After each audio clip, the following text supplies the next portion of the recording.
What is good, everyone? Welcome to the Sneaker History Podcast. My name is Nick Engvall, and before we get into today's episode, I'm going to ask a small favor from all of you. We've uploaded over 350 episodes of the show, and we're slowly creeping up on 600,000 downloads. I honestly can't even wrap my head around it. That is insane.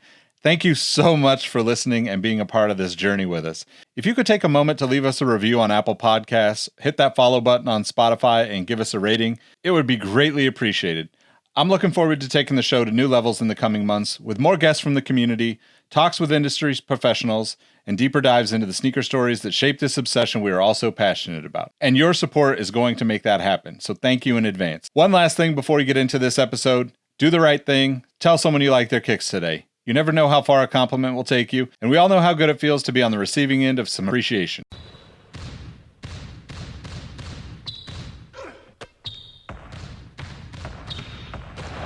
Jordan trying to shake off Starks. Oh, what a move by Jordan! LeBron James with no regard for human life. 12 seconds. Bryant for the win. Iverson against Gill, the crowd on its feet. Allen for the win. Welcome to the Sneaker History Podcast. Good morning, good afternoon, good evening. Welcome to another episode of the Sneaker History Podcast.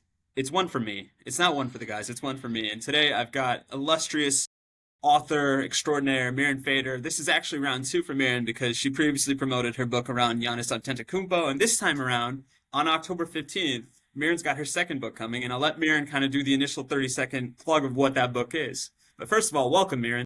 Yeah, thank you so much for having me. It's really cool to be back. Thank you for having me back twice. Of course. And the book is on Hakeem Olajuwon. And it's one of those things where I think for a lot of us, he is a part of that Jordan era, but he did the one thing that nobody else in his era could do, which is, in a way, usurp the throne from Jordan. Now, granted, Jordan wasn't in the league, but that's a minor technicality, and we'll get into that later. But I just wanted to say thank you again for joining us, and we'll just go ahead and get started. So the first question I'm just going to ask you right off the bat is, what about Hakeem led you to craft a whole story or a whole book around? I just find him so fascinating as a person and player. I think first as an athlete, criminally underrated.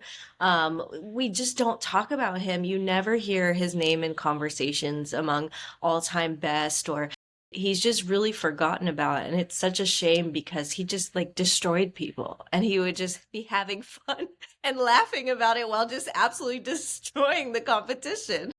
It's so funny you mention that because listeners of the podcast, this is one of my tropes that I'm always harping on players that I just think make the sport look so easy. And that's one of the things. He is almost that embodiment of that Bruce Lee quote of being water, because there was no wasted motion, but there was also a beauty in the motion. Like the Dream Shake is so synonymous with him.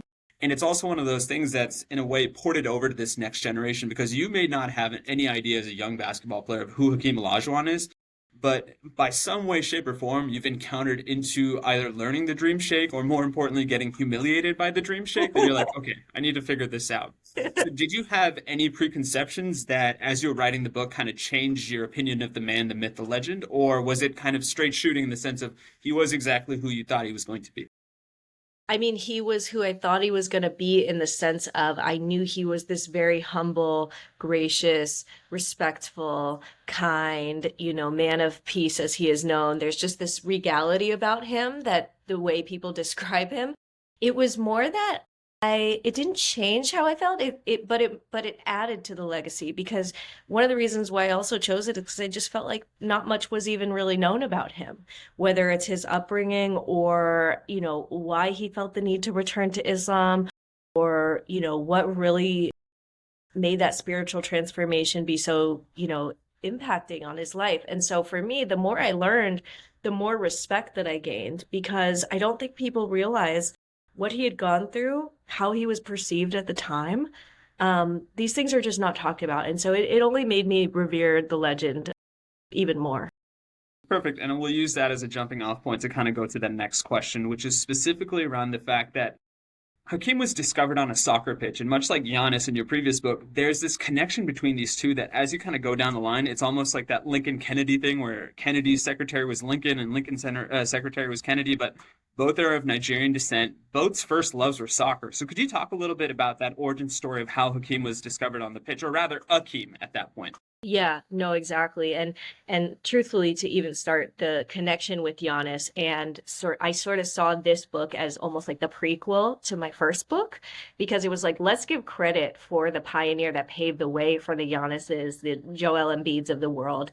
You know, who was the model, the first true international superstar to show how it can be done. So I really wanted this book to like give Hakeem his flowers and show that there is a true through line between these young stars that we have now that are of African descent, as well as Hakeem. But as far as your question, not only was Hakeem a football player, he played handball. And he played handball all the time. And he was just always playing. He was one of those kids that was like always in the street, but his parents didn't want him to. They thought, you're not studying, you're not going to get a good job, you're not going to, study abroad in college. Why are you messing around with these games? But, Akeem was just like, I need to play soccer. I need to play handball. And so I got to talk with a lot of his basketball coaches who are now in their 80s in Lagos. They still live in Lagos. And they basically described how for a couple of months they would almost stalk Hakeem at his soccer practices and his handball practices and say, you need to be playing basketball. That is your sport. I know you're good at football. I know you really like this, but you will be so good at basketball, because he was taller than the competition. And it took Hakeem many, many months to agree. And even when he did, he said, I'm going to keep playing these other sports while I play basketball. So it really took a good year. So, Mirin, we just kind of talked about the fact that soccer played a lot, or football played a great deal of emphasis in Hakeem's hand-eye coordination and hand-eye foot coordination as well, along with handball. We were also kind of just going through a couple different other ideas that there is a similarity or a thematic thread between Hakeem and Giannis, and you used the term so beautifully of this is almost a prequel novel to the first novel that you wrote. So if you wouldn't mind, let's talk a little bit more about the Giannis and Hakeem thread. And the first thing I guess I want to talk to you about is one of my favorite parts of your last book was the cast of characters that led Giannis and his brothers from Greece to Milwaukee.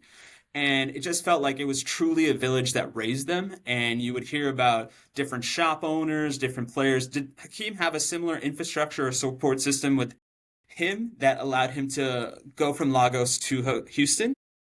100%. And that was something that pretty much all of the people that I talked to from his days in Lagos with the coaches and the teammates wanted to emphasize, which is this is a community story. This isn't a story of a self-made man, like these American tropes of, you build it up yourself. And really, he had coaches that almost like not forced him into basketball, but just like saw his potential before he did and wouldn't let him off the hook until he said yes.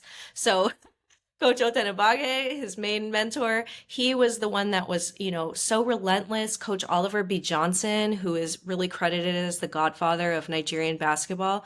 Fun fact, he also coached Masai Ujiri. So getting to interview all of them was just such a fantastic circle of this communal thread that we're talking about. There were so many people. Yomi Sangodeyi, he's a Nigerian basketball legend. And, in this book, I show that Yomi is actually the one that started the Dream Shake in a way. So it had origins of so many things, but a lot of people don't know it came partially from Yomi. So you had this group of people, and one of his teammates said this quote to me, which I think really sums up what you're talking about. When one of us makes it, we all make it. No, I mean, I think as a first-generation immigrant and fan of hip-hop, that's kind of been one of our calling cards, whether we care to admit it or not. And I'm so glad you knocked it out of the park with regards to those pronunciations, because full disclosure, listener, I haven't had a chance to read the book yet, but if I had read the book, I would have probably attempted to pronounce one of those names, and it would have gone as well as a Shaquille O'Neal free throw, but thankfully, Mirin was in the clutch. You know what? This is practice from the Greek audiobook that I had to do with Giannis and just being a fish out of water and just being like, okay, we're gonna learn Greek now. I will endorse you on LinkedIn for Nigerian then, as well as I'm not sure what the proper language in Nigeria is, but we'll figure it out. But speaking of figuring it out, and you kind of mentioned the fact that Hakeem is a man of faith and he's of a humble nature despite his larger-than-life status on and off the court. Could you talk a little bit about his Islamic faith and specifically how it contributed to the maturation of him as a player? Because there was this early snapshot of Hakeem being, lack of a better term, an angry young man when he would play in the early parts of the NBA career. He would pick fights with people. He was a bit more demonstrative in terms of letting people know that, hey, these teammates aren't necessarily what I need to achieve my full potential. And then it almost seemed like overnight that he flipped a switch and he became the person that we all got comfortable getting to know in terms of this very confident, very unassuming man, but a man who, like Thanos, was inevitable. If he wanted to, he could put you in a blender 5 different ways. No, and like trying to come up with different words to describe said destruction, said mixture, blender, destroy, like the thesaurus was not ready for all the different Hakeem words that I had to come up with. But yes, faith was a huge, huge part of the story. And as you pointed out, he had a serious temper early in his years. A lot of people do not realize that because they just know the older version of him, which is this like very serene, calm man of faith. But he was not like that when he first got to the NBA and in college as well. So essentially, he grew up raised Muslim. Islam was a big part of his life. He watched how devout his parents were. They did the 5 prayers per day. They did the Hajj to Mecca. But then when he comes to America, he's dealing with so many different things. He's playing basketball, trying to make this team, trying to get adjusted to being away from his family for the first time. And he kind of lets religion go. It becomes something that, is occasional, and then he fully like abandons it for the next 10 or so years. He's in the pros, he's making a name for himself, but like you alluded to, he had such a quick temper. So hard for him to not be bothered when players would go at him. I got a lot of players to admit that they like intentionally fouled him, like, the Jordan rules, but the Hakeem rules, because they just knew they couldn't stop him. So it wasn't that he was this instigator, but he would respond, and the responder always gets caught. And so he was developing this like reputation for being and hard to play with and all of these things. And he felt truly spiritually empty. There was something missing in his life. And through a cast of characters, kind of like you alluded to with the community growing up, a community of people, both within various Muslim communities as well as just people around him. One of them was a Catholic man, which is really interesting. We can get into that. That decided, to tell him that, like, you can lean on your faith. And that's when he began this process of gradual spiritual transformation. Think people erroneously say, oh, Hakeem converted to Islam. He never converted. He just returned. So it was returning to the foundation that he had his whole life. And his coaches and teammates, really talked to me about how that was the catalyst for him to finally break through in those 2 championships, gain the trust of his team, and just live a calmer, more meaningful life. Right. And it's funny you mentioned that because I keep thinking about the old adage of if you love something, let it free, and hopefully it'll come back to you. And it just seems like that's a unique relationship that we always associate with people and not necessarily with things like faith. And it was also one of those things that as I was kind of doing the research, he had no drop off during the months of Ramadan. And that to me is the most fascinating subplot that whenever you want to talk about Hakeem, and obviously there's a component of his literal playing style, but inevitably you'll always have the stats conversation. And I do think that's something that gets buried because for those of us that don't know, Mirin, if you wouldn't mind just kind of giving us a quick Ramadan 101, what exactly is that? And what exactly did Hakeem do with that, rather? So it's a time of like spiritual rejuvenation, and you basically fast from sunrise to sunset. And it actually, people don't realize he actually did not begin fasting for Ramadan and playing while fasting until 1995, I believe. So he had won that first title without doing that. So again, like the spiritual transformation didn't happen overnight. It was a multi-year process where he just gets deeper and deeper and deeper into his faith.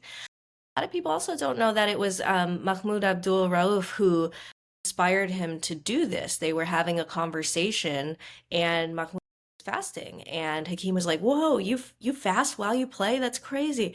And then it was almost like a challenge to him, and he wanted to, competitor in him was like, okay, I need to do this too. And so it was great talking to Mahmoud about that, because that was the catalyst that began this, quest to do this. The numbers he put up during Ramadan are insane. absolutely insane. He would just drop like 40 points, 20 rebounds in playoff games on primetime TV, like not against scrubs, like the Michael Jordan, Charles Barkley, like against the best of the best, just killing people. My favorite parts of reporting this section, honestly, was the way the press was like, how did you do that? God, you must be so thirsty. He's like, I feel spiritually rejuvenated. I feel great. I feel lighter. I feel stronger. And so it was a important moment for him to teach non-Muslim audiences about what Ramadan is, how it's not lacking something, it's gaining something. No, and I've been fortunate enough that I've a lot of friends that are of the Muslim faith, and I've also had the fortune of playing sports with them. And to your point, to a person, and I don't want to just kind of make this back about me, but it almost seemed that they were almost playing without having the weights of the world on them because they just had that spiritual awakening, like you mentioned. And it's funny because the other anecdote I always think about in terms of altered states of players' performance was the infamous Rasheed Wallace, who would always play better after he got a technical. So this is literally the yin and yang of it. So it's nice to see that whether you can channel your anger through the medium of fasting or through just being Rashid and telling people the ball doesn't lie, you can unlock a higher level of performance, which is something we all should aspire for in a way. You mentioned faith as well, and a gentleman with Catholic faith that kind of helped Hakeem down his path of self-actualization. Could you talk a little bit more about that as well? Yes. Oh my gosh, this man, Henry Ibrando, he was my favorite interview of the whole book. Sadly, he has passed away since the reporting, but he was like a father figure to Hakeem.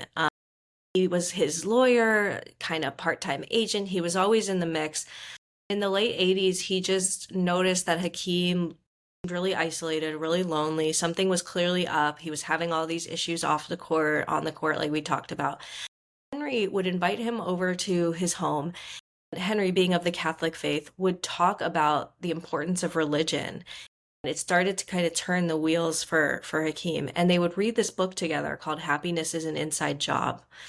And I've now read the book like 5 times. It's a beautiful book. It came out in 1989, and it's about how do you feel about yourself? Where does self-worth come from?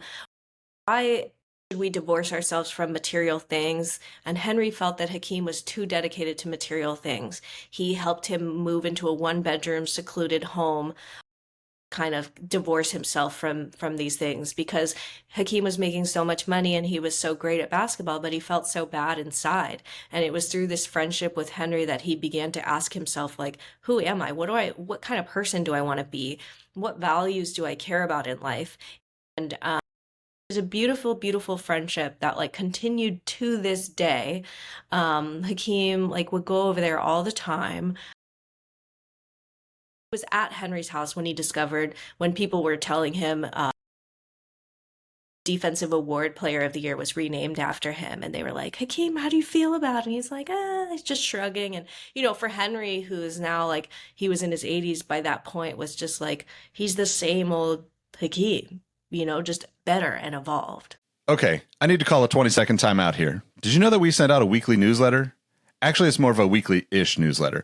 We cover news topics that don't make it onto the podcast and news that doesn't get much attention otherwise. You can find the link in the description or head to sneakerhistory.com/newsletter to sign up. Yeah, and I think that's the other thing that as we're continuing our conversation, it just seems that in every step and every sense of the word, Hakeem literally is a teacher's dream in the fact that he's taking these lessons and more importantly, he's paying it forward and he's paying it forward the right way. He's continuing to make sure that the work gets the accomplishment and not necessarily the man. And I feel like there's no greater feeling as a teacher to have a pupil like that who truly gets it in the sense of the grander scheme in life and can realize that, hey, I too can be an instrument of good if people are choosing to view me as anything other than just a basketball player or a human being. So very cool there in that sense. Now, one thing I also kind of wanted to touch on a little bit, and you mentioned this earlier, was around Hakeem standing with his fellow teammates and players of his era. Like, I kind of think of Hakeem as the anti-first take player in the sense that right now, the sports era that we live in is characterized by first take, for better or for worse. And first take is always predicated on the fact of, is player A better than player B? Now, Hakeem, in that 18-month span where Jordan decided not to play basketball or was suspended, he literally took out every single contender to his throne from a big man perspective. I believe he took out David Robinson, he took out Patrick Ewing on the way to his first title, and Shaquille O'Neal for his second title.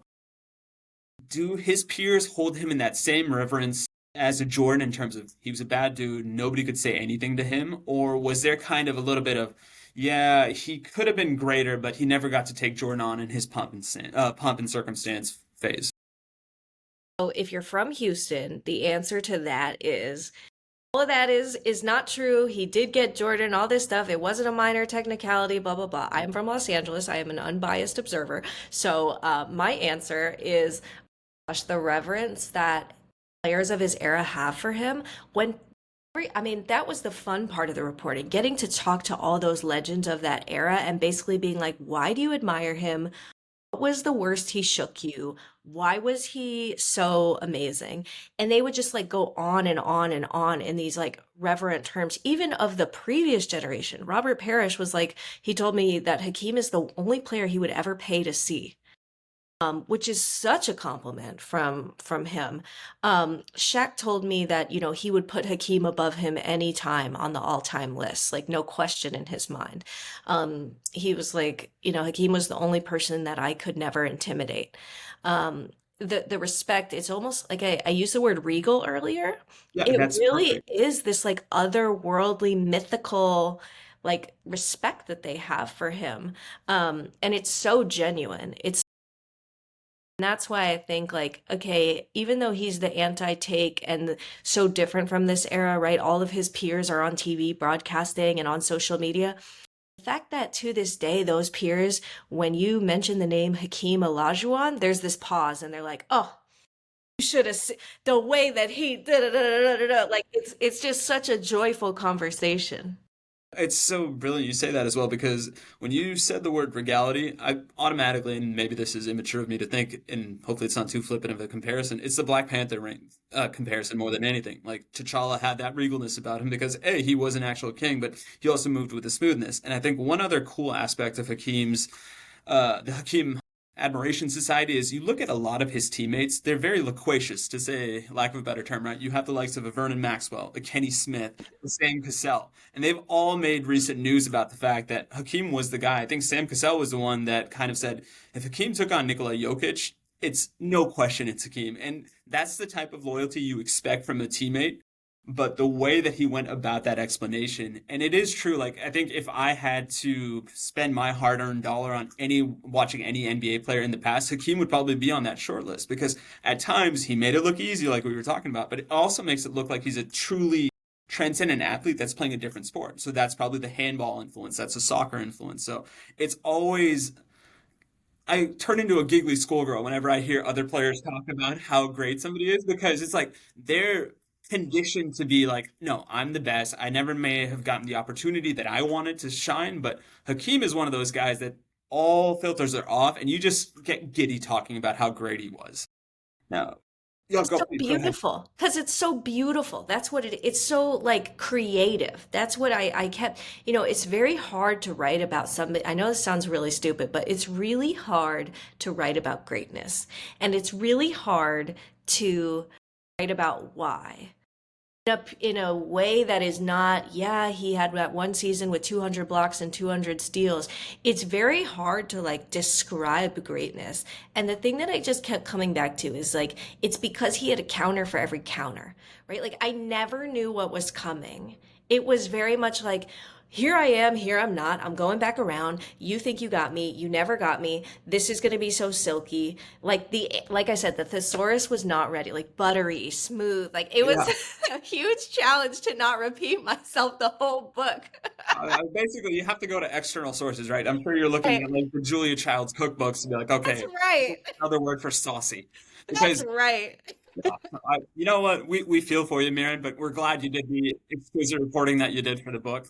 And Public it's one of, service to y'all. yes, no, thank you for your sacrifice. No, it's one of those things we always have to make sure we pay respect. But it's so brilliant what you said because of the fact that right now, and this is my fandom coming in, I'm a Kansas City Chiefs fan, and Andy Reid does that with his offensive play calling, and so does Steve Spagnuolo, where they almost set you up because they expect you to think, oh, we're going to blitz one way, but then they come over. And it's one of those counter to the counters to the counters. And you're like, Right. that is the mark of a true genius. That is the mark of somebody who truly understands their sport and can manipulate the constructs of space, time, and pressure in a way that you're seeing something unfold in real life, like a flower blooming, but the chaotic version of that. And that's what Hakeem did to people. And I'm always tempted to go back to Kevin McHale, whenever a pretty substantial low post player of his era, who always said, I knew that if I had certain players in the torture chamber, it was go. Like, I could do whatever I want. And I feel Hakeem may not have used such powerful, painful language like torture chamber, but he had his version of the torture chamber.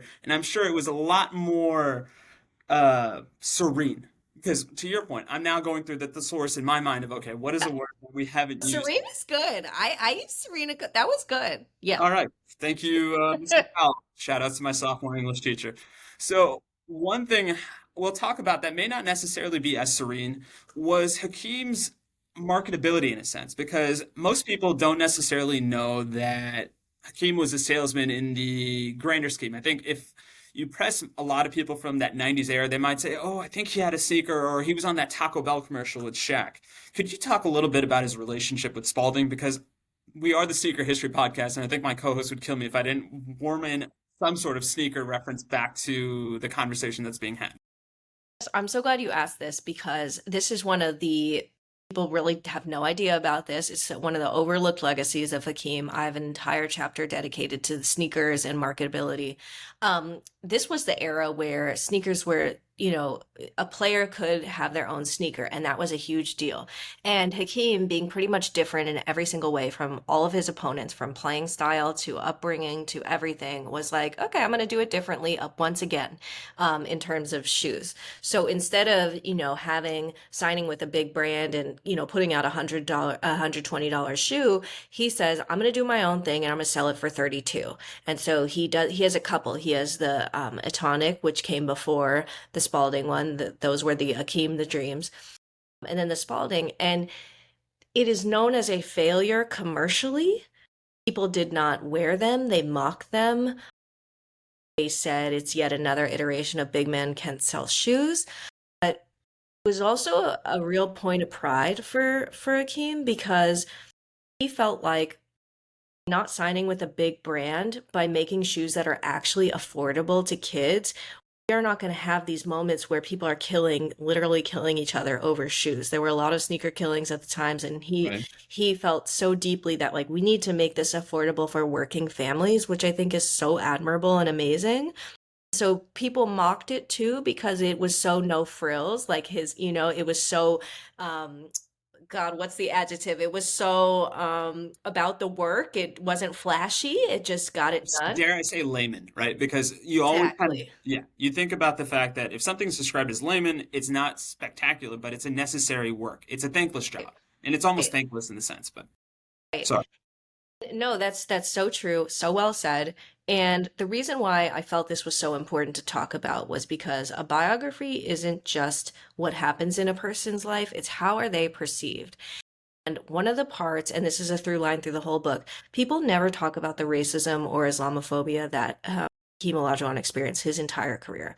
And even after he wins that first title, 1995, the New York Times does this disgusting editorial that basically says he is not marketable because he is, quote, foreign, because we can't, quote, pronounce his name, because he, quote, will never be, because the brands prefer a, quote, American guy.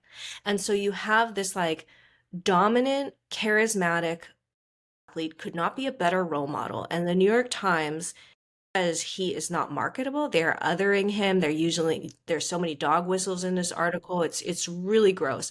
And it's, to me, who read so many things about Giannis, about, oh, we can't pronounce his name. Oh, it's, he's not marketable. It's like, it's just racism. And to see that Hakeem went through that is never talked about in relation to why the shoes didn't sell. I don't see how you can win a championship, become a beloved figure in your city, bring them back for their first ever city championship, and say that guy's not marketable. Yeah, that's just ridiculous. It's absolutely ridiculous. And it's something else that you mentioned, right? I couldn't think of a better backdrop to win that title than what I perceive, and this is just my assumption, the reddest of red states, right? And to have a man of Islamic faith serve as a hero for somebody who might not consider anything good about that faith in any stretch or form shows a certain evolving of a society that, knock on wood, we still see. It's really funny you mention that because I always had this counter to that argument of, people aren't marketable because their names aren't good enough. They're not good enough as players, so we shouldn't know how to say their names. I say the opposite, right? Antetokounmpo is probably one of the hardest words to pronounce in the English language for the English tongue, but because Giannis is such a transcendent player like Olajuwon was, we learned how to say it because we want to be a part of that. So It's common decency also. Common decency. It's the man's That's the more name. important answer. Yeah, Yeah. Thank you, Mirin. And I really, in fact, if you could repeat that line for biography, like that really resonated with me. And if the listeners don't get anything else, they should at least get that sentence you so eloquently stated around biography. Biographies are not just what a person accomplishes, like it is how you are perceived. Like a biography is like, it's not just about you, it's about the era. Situating a person in a time and a place. The fact that he goes to, of all places, the Deep South, of all places, Texas, there's so many levels to like the perception of him that were never talked about. When we talk about college, it's just, wow, Phi Slamma Jamma, dunking, amazing. And it's like, the press was incredibly racist towards him. And the articles, it's almost, I was looking through them and I was like, this parody, like this can't actually have been written. But then you're like, oh, 1980s Texas. Yeah, that makes sense. But yeah, it's just, you can't divorce a person from the era they live in. You can't talk about somebody without grappling with how they are perceived, right or wrong or whatever. It's all part of the legacy. And speaking of legacy, and we touched on it, and I think this might be one of the last things we talk about in the episode, can you talk a little bit about Hakeem post his playing career, and specifically his emergence as the preeminent low post tutor for this next generation? Like, this is the part that I love about Hakeem most, is that when you finish playing, your body has taken a beating for like 20 years. Some people might never want to get on a basketball court ever again. He goes, I'm going to help the next generation. He starts mentoring all of these people, and he doesn't even seek them out. They seek him out. First Kobe Bryant seeks him out, which is crazy that somebody like Kobe, different position, says, hey, you have what I need. I'm a guard-ish, but I think you can help me. And I just think that is such a testament to Hakeem's versatility in positionless basketball before positionless basketball was a thing. LeBron James, the book opens with their scene together. Yao Ming. Even Dwight Howard, right? Howard. Yeah, the Houston connection, Dwight Howard and just all of these people, and then culminating in Giannis in 2023 working out with him, which really brings it all full circle. A lot of people that are successful at what they do are usually reticent to share their secrets because they don't want people to surpass them. This to me is another example of Hakeem's humility and good spirit in that he wants to share what made him so good so the next person can be better than him. You don't really see legends of that era so willingly give up the secret sauce. Now it's kind of like a recipe, like if your mom gives you a recipe and she tells you literally everything to do and for some reason it's never as good. That's what it's like with Hakeem. That doesn't mean that the recipe isn't good, right? Kobe clearly that back down move and the shake or whatever. Up and under, critical.